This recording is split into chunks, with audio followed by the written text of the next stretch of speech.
The next step is tailoring your resume. Tailoring your resume means to adjust and edit your resume to each specific opportunity that you're applying to. Tailoring your resume demonstrates to the hiring manager that you care about that specific job and that you're willing to take the additional time to have your resume reflect that interest. You can impress your potential future employer through this effort. Tailoring also shines a light directly on the applicable experiences and skills that you have, which are requirements of the job. Lastly, you can increase your chances of success.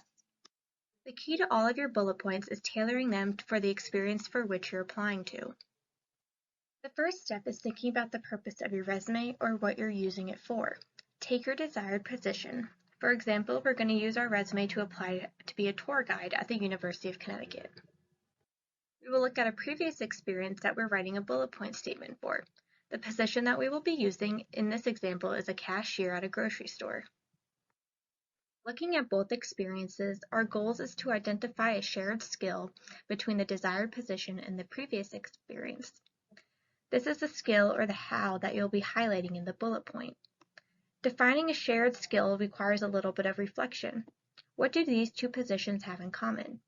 The first is knowledge of the organization. As a cashier, you must be knowledgeable about where things are located in the store and what is available. Tour guides must also be knowledgeable of the campus, where things are, and what programs and services are available. In both positions, the employee must also have strong communication skills. You can also look back on the list of transferable skills that we looked at before to help you identify a shared skill. The shared skills between these experiences are information recall and communication. The reason why going through this process is so important is that even though one of your past experiences might not seem too related to your desired position, you can show the reader how you've developed skills that are relevant and necessary for the new position.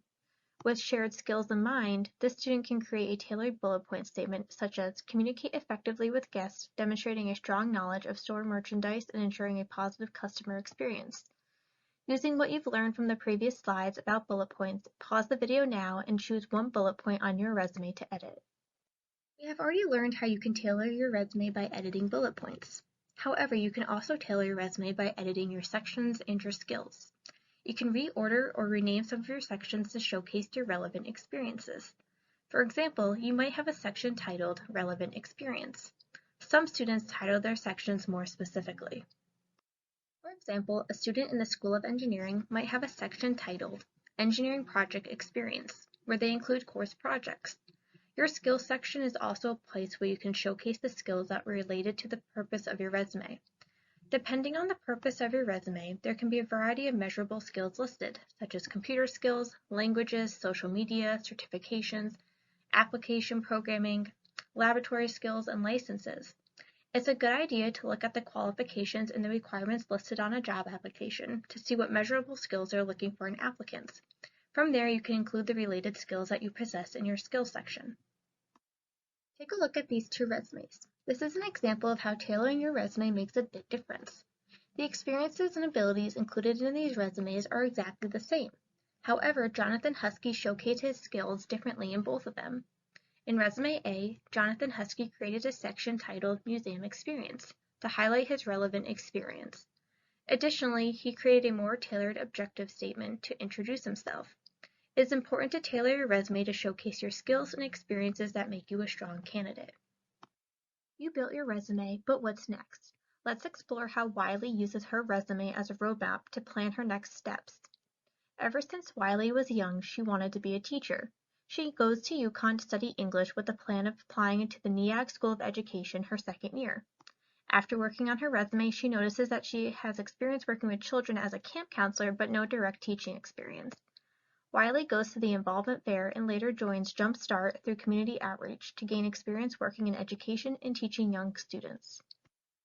After one semester, Wiley realizes that she doesn't enjoy working with kids in a school setting and becomes nervous that she chose the wrong major. Confused and worried, Wiley goes to the Center for Career Development and meets with a career coach. She explains that she loved being a camp counselor, but she doesn't like teaching. The career coach asks what she enjoyed most about working at the summer camp, and Wiley says, "I like supporting the children when they're sad, helping kids break out of their shell, and making new friends. I also enjoy helping kids find new hobbies and activities that they enjoy." The career coach introduces Wiley to the center's career communities. After exploring the various pages, they land on the Education and Social Services page, and Wiley becomes excited learning about working with children as a social worker. Wiley and her career coach look at the resume again to identify skills and areas for growth in order to outline some goals. Wiley decides that she'd like to gain more experience in order to make a decision about what she wants to do. Getting involved with clubs and organizations is a great way to strengthen teamwork skills, and it's also an opportunity to one day hold leadership positions in a club.